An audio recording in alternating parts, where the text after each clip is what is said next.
ভগবানে অর্পিত বিষ অমৃত হয়ে যায়। যেদিন কালীয় নাগের মাথায় গোবিন্দ নৃত্য করছেন, সেদিন কালীয় নাগ ছোবল দিচ্ছে, বারবার গোবিন্দের পায়ে সহস্র মুখ থেকে বিষ ঢালছেন। কে যেন বলছেন পদকর্তা, ওরে গোবিন্দের চরণ মস্তকে পেয়ে বিষ ঢালছিস? কালীয় নাগ বলছেন, ভগবান যা দিয়েছে তাই তো তাকে দিচ্ছি, যা দেইনি তা দেব কি করে? আমাকে সর্প করে পাঠিয়েছেন আর আমার মধ্যে বিষ দিয়েছেন। গোবিন্দ বললেন, গোবিন্দ যা দিয়েছে তাই তো দিচ্ছি, তবে আমি ওই চরণের মহিমা জানি, ওই চরণে বিষ অর্পণ করলেও অমৃত হয়। আমার এটা ছাড়া তো দেওয়ার নেই। পুতনা বলছে, প্রভু আমি বুকে পাপের বিষ নিয়ে গিয়েছিলাম আর আমার স্তনে কালকুট বিষ, দুটো বিষ নিয়ে গিয়েছিলাম, কিন্তু আমার জানা ছিল না তোমাকে ভালোবেসে বিষ দিতে গেলেও তা অমৃত হয়। ধাত্রীগতি, ভগবান তুমি এমন তত্ত্ব, তোমাকে বিষ দিতে গেলে তুমি তাকে মাতৃগতি দিয়ে দাও, ধাত্রীগতি দিয়ে দাও। ওগো দয়াল, এমন দয়ালু জগতে কে আছে? ওগো জগতের জীব, চেয়ে দেখো আমি পুতনা।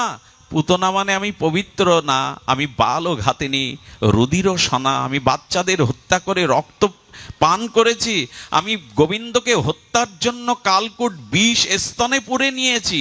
সেই গোবিন্দ আমাকে ধাত্রীগতি দিয়ে দিল, মাতৃগতি দিয়ে এলো বৈকুণ্ঠে। এমন দয়ালুকে ভালো না বেশে পারা যায়?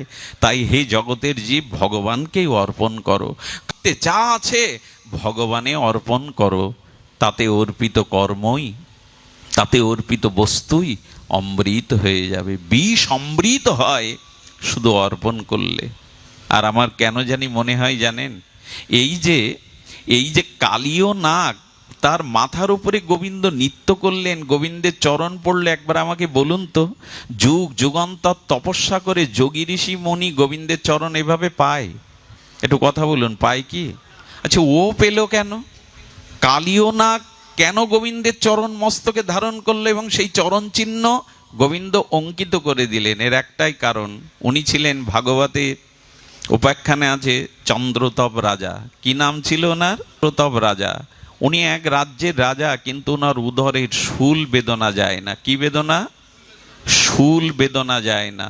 তো সেই শুল বেদনায় যখন কাতরাচ্ছেন, কত কবিরাজ কত ডাক্তার দেখিয়ে যখন কোনো উপায় হলো না, তখন জ্যোতিষী তাকে বললেন, অমুক সরোবরে রাজহংসী সাঁতার কাটছে, ওদের মাংস যদি ভক্ষণ করতে পারো তোমার শুলের বেদনা যাবে। গিয়ে দেখছেন সেই নির্মল সরোবরে রাজহংসী জলকেলি করছে। ওদেরকে যখন ধরে উনি হত্যা করার মানসে গেলেন, তখন রাজহংস কথা বলে উঠেছে, আমাদের হত্যা করে তুমি রোগ সারাতে চাও? তাতে আরও পাপ হবে, চলে যাও। ওই বৃক্ষের তলে দেখো এক সাধুর চরণ, যদি সাধুর চরণ জল পান করতে পারো অভিষেক করে, তবে তোমার চিরদিনের মতো শূল বেদনা যাবে।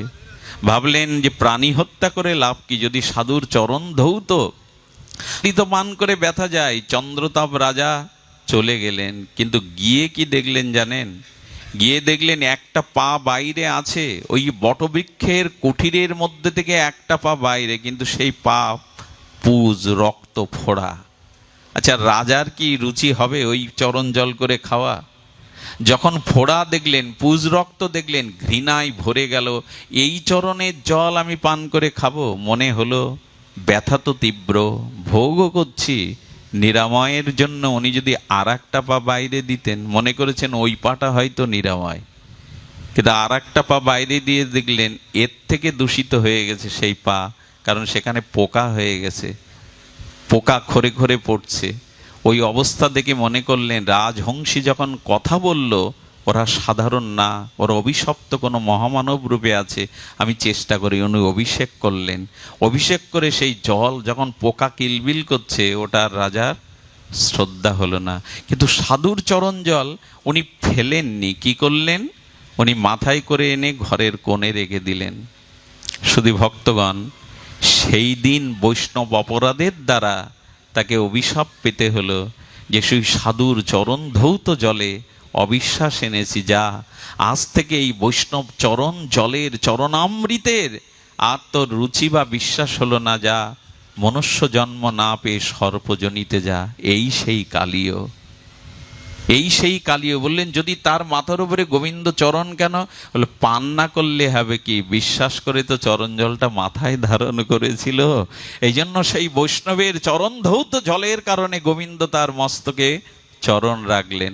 আর পুতনাকে উনি মেরেছেন, অগাসুরকে মেরেছেন, বগাসুরকে মেরেছেন, কংসকে বধ করেছেন, কেন কালীয়নাগকে বধ করেননি গোবিন্দ? তার কারণ হলো কালীয়নাগের স্ত্রীগণ, সতীসাধ্যিগণ, তারা প্রার্থনা করেছিল প্রভু জীবন ফিরিয়ে দাও, ওকে তুমি মেরো না। আর এদের কথা কেন শুনেছিলেন জানেন? এদের কথা শুনেছিলেন ওই চরণ জলটা ঘরের কোণে শুনে তার স্ত্রীগণ ওটা শ্রদ্ধায় পান করেছিল। এই জন্য মহাসতীরূপে তারা গোবিন্দ চরণে ভক্তি লাভ করে কালীয়নাগের হত্যার সময় স্তুতি করতে করতে গোবিন্দ প্রসন্ন হয়ে ওর স্বামীকে ফিরিয়ে দিয়েছিলেন।